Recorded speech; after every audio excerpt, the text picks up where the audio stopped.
আপনারা কি জানেন শনিদেবকে কেন সর্ষের তেল চাপানো হয়? এই প্রথা সর্বপ্রথম রামভক্ত হনুমান করেছিলেন। পৌরাণিক কথা অনুযায়ী একবার হনুমানজি ভগবান শ্রীরামের জন্য ধ্যান করছিলেন।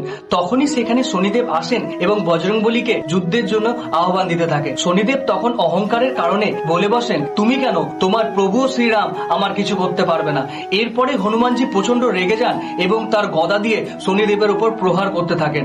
হনুমানজি শনিদেবকে তার লেজের মধ্যে বেঁধে এ পাহাড় থেকে ও পাহাড় আঁচড় মারতে থাকে। এর ফলে শনিদেব প্রচন্ড ব্যথা পায় এবং কাতরাতে থাকে। শনিদেবের সারা শরীরে আঘাতে ভরে যায়।